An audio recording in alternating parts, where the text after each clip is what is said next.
Watch how frustration boils over as Rupert Lowe unleashes a fierce attack on government delays that many say are holding the North back. What should have been progress has turned into years of waiting, broken timelines and growing public anger. For millions relying on better transport links, this isn't just policy, it's their daily lives being affected. And now in a tense committee showdown, the excuses are being challenged like never before.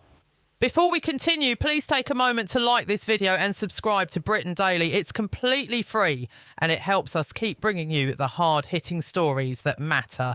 Let's watch this explosive clip. Right. Well, I think I'm right in saying, having read Gareth and his team's excellent report as usual, that you're committed to a cap of 45 billion plus RPI or CPI. I wasn't quite clear on which of those it is. It's a GDP deflator. GDP deflator, right, okay. So, I mean, I then read in the report little heffalump traps in here in sort of figure 9 on page 36. I read previous programmes have lacked budget discipline with expectations that budgets could be increased. The programme team should draw out lessons on cost efficiency mechanisms used in other programmes. I also find on page 22, under 1.10 and 1.12, that there are suggestions that mayoral combined authorities have found it very difficult to follow what the DFT is doing. Now, I think the committee wants to know that we're not going to see further cost overruns, and having made this commitment, how are you, given these issues here, how are you going to guarantee to the committee and to the taxpayer that you're not going to overrun again? Because there does seem to be some sort of suggestion that, as the state usually does, it takes for granted the fact that there is no real budget for them. Let me start and then colleagues will add. If I just take that point about the engagement with mayoral strategic authorities over the last 2 years, we absolutely recognise the point the National Audit Office made, what they had heard. We had 18 months as we were supporting the government to develop their plans for Northern Powerhouse Rail, where you will appreciate there was a limit to what we could do with local partners, say making progress on specific elements of the programme, like I think good progress and good engagement at Bradford Station. I think as Tom described, the work that led up and you see in those compacts that were signed, I think show we already sort of have moved beyond that, and that is the way we will continue the programme. As we've said, the 45 billion is a cap, is not a cost estimate, and as Nick said, very deliberately learning lessons of the past to be clear about outcomes rather than specific inputs or outputs that must be delivered for that funding, precisely to recognise that at this very, very early stage, cost estimates are, will be very immature, and we will learn more as we go through, and that is the way we ensure that we don't repeat the lessons that the Chair described of HS2 cost estimation over the last decade. But I don't know. Because clearly, I mean, up north, and it is a very important rail link, this sort of across the north. Yep. I think it's always it was more important in my view than the HS2 sort of heffalump trap and sort of vanity project. But as you're aware, and when I built the Southampton Stadium, local politics played a huge part in actually crabbing logic. You have local councils, some who are Labour, some who are Tory, some who are Lib Dem. They all find it hard to agree that water is wet, and very often logic doesn't happen. Now, up north, you've also got the historic rivalry between sort of east and west, from quite long historical issues. So is that going to knock you off course, do you think, or are you able to give us assurance that you've got that all covered? I mean, as Tom said before, do we think this is going to be a sort of a perfect walk in the park with complete consensus at every stage? Of course we don't. But what we are going to be guided by, and we are committed to, is transparency in cost estimation, transparency in analysis, so that all parties are able to see and take a view on the best and the same information. And I think within that, because actually the piece you read out on financial management was our reflection on lessons learned, in fact, and the things that we want to address. But we will definitely be looking very hard at benchmarking and at the comparisons with schemes that have gone.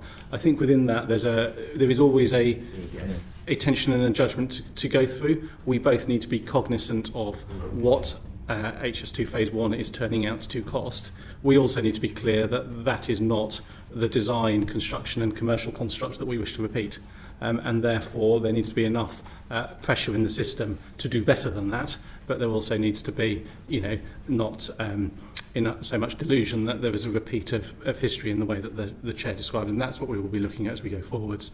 I think then within the northern dimension, as you described, our intent, as we talked about earlier, is to get to the position where there is an indicative funding envelope for both Phase 1 and Phase 2. Those can largely then be managed as separate projects each side of the Pennines. At the point where either of them is asking for more money, then actually that is coming up to the overall governance through the groups that Tom runs, and for transparency for everybody, because as I think we were discussing earlier, the implications of raising that will be that there is less left to do other things unless there are offsetting local contributions coming forward. Okay. Well, you're probably aware also, next question from me, I've got two more, is that construction costs, and I run construction businesses, have historically outstripped any form of inflation yardstick. Most government inflation yardsticks understate inflation, and particularly building cost inflation, which has gone up and is likely to continue to go up. So does that worry you? I think we've set out with Treasury colleagues how we expect the 45 to be uprated over time. I think equally the translation of that into budgets is done at individual spending reviews, and those decisions are taken then. And I wouldn't wish to sort of prejudge the future, but if you think back to the sort of numbers that were being seen at COVID, in terms of the inflation that was rife through the supply chain as a whole, then those are the sorts of things that the government has to reconsider. But 45 is the number. I think it goes back to the discussion earlier about the phasing of this work in the supply chain, because we are all obviously architects as well in the costs to industry. Before the National Infrastructure Commission became part of NISTA, they did some interesting analysis on rail electrification, and they compared, the German rail electrification programme, which had been very consistent over a number of years, and ours, which had been, gone up and down. That adds costs to industry. So therefore, a lot of the work we are doing here is about showing that the pipeline of work and making sure it is phased such that, we can do what we can to reduce the cost or minimise the cost of construction. Okay, well, thank you. And lastly, I think I'm right in saying, and I think this is probably for you, Joe, this question. I think I'm right in saying that you've basically committed to undertake a review of the rail infrastructure costs, which we haven't yet seen. Is that right? That is right. Nick will be able to give you more detail on it, but that is absolutely right. Okay, so if I could just carry on, because I smelt what I consider to possibly be a wolf in sheep's clothing when I read more deeply. And, on the face of it, it sounds good. The idea is to improve transport from east to west in the north, which you think is the objective, so that people can get from one side of the country to another in a better, more efficient and more timely way. Now that on the face of it sounds good, and we talk about, Northern Powerhouse, we talk about, growth strategies, we talk about all things that make sense. But then I read, first of all, this issue of ministerial intervention causing delay, and then I read what the Secretary of State says. I think we need to start thinking about transport as a public health intervention as much as an intervention that can stimulate economic growth. So I read that, and I also... So, Joe, I've seen comments from you, I think, saying, you talk about a plan to drive cultural change, to create healthier communities, to densify, or as I say, cram people into, more dense population around transit routes. And I start to think this is arguably statist intervention rather than actually allowing individuals to travel east-west unfettered in a more effective way so they can pursue their own lives. So is the reason you've delayed this costing because you are embedding other, what I would describe as unacceptable additives into this plan?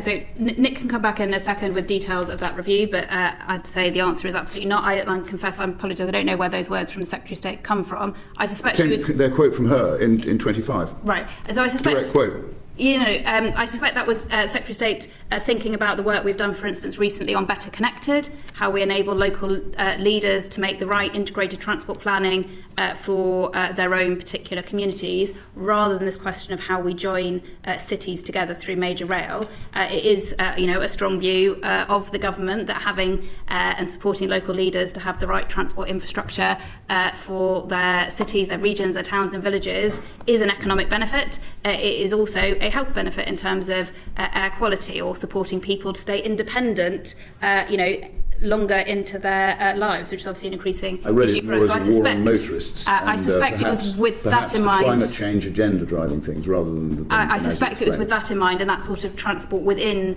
cities, towns, and villages the Secretary of State was talking about. I don't know, Nick, if you can say more about the infrastructure costing. Yeah, I think just one more on that one, I think, and it actually goes to the questions that Anna Dixon was asking earlier about how we would value social outcomes in the way that we're working very collaboratively with Will and colleagues and with the council at Bradford. And we are definitely looking at the health benefits that come both from the transport intervention in itself, but also actually come from reducing the level of worklessness in the population, if you can achieve that. So we're definitely onto that, if that makes sense. And there's a question about what we can quantify and what we can't, but I wouldn't want to lose sight of that. I think in terms of the rail infrastructure cost review, ministers have very clearly said that is something they intend to commission. We are in discussion at the moment in terms of advice around what that might look like and how it might kind of be taken forward. But I think I'm afraid you'll have to wait a little while for that to be formally announced and confirmed. That won't be out for a bit. I certainly don't think it will be out before prorogation. Well, that may happen on Wednesday. That may happen on Wednesday, so that's not far ahead. Can I just add something to your point about are we sort of packing people in and restricting them? There's no choice for people at the moment in the north for too many people to travel to get work and to get the opportunities that are needed in places like Bradford and travel to Leeds and Manchester. I think the plans that we're proposing around the stations are not to pack everyone in really, really densely. In Leeds, it's very much a use of public space, sort of Scandinavian model more than anything. I think there's really good regeneration happening in the cities of the north. It's about giving those younger people more opportunity to be able to access more jobs and get people to think differently about the sort of the 9 million people or so is about the same as London, but people don't think about that area like they would London. And if we can change that and get investors and graduates and others to think in that way, then that's where I think people, despite the rivalries which still exist, they can sort of see the bigger picture. Well, I think we'd agree about that, because having run a Premier League football club, I sort of know about the East-West rivalries, particularly the Liverpool, Manchester and Leeds rivalries, which are always very powerful. And I don't think we disagree on what you're saying, but I think we might disagree. I think the job of the government is to actually make the rail links quickly, which they haven't done because it's taken, 10 or 12 years of messing around. And that will then allow people the choice and freedom, as you say, to transfer easily east-west and find work where work actually appears. So I don't think we disagree about that. I think we might disagree philosophically about certain issues that concern me when I read this. So I personally wouldn't want to see this morph into a sort of a social geography project. I think the objective should be to build the rail link. That in itself shouldn't be complicated. Well, as I said at the start, and Chair, you gave us the time to elaborate, this is based on the Northern growth strategy, the economic analysis of how we can improve these growth corridors. It is our job to deliver that strategic objective that's been set by the government. And I might just add, to deliver the rail project, but then to integrate it with the local transport and regeneration, because at the stations we then want access for as many people as possible to be able to use it, and equally at the stations we want to make the best use of the development land that's there. So no wolves in sheep's clothing today. Jeffrey, over to you.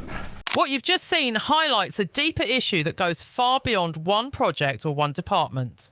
The delays surrounding Northern Powerhouse Rail have become a symbol of frustration for communities who feel left behind, waiting for promises that never seem to materialise.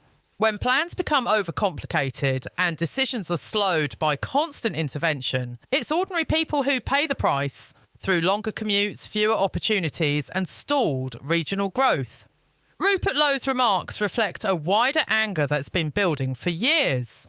It's not just about accountability in Westminster.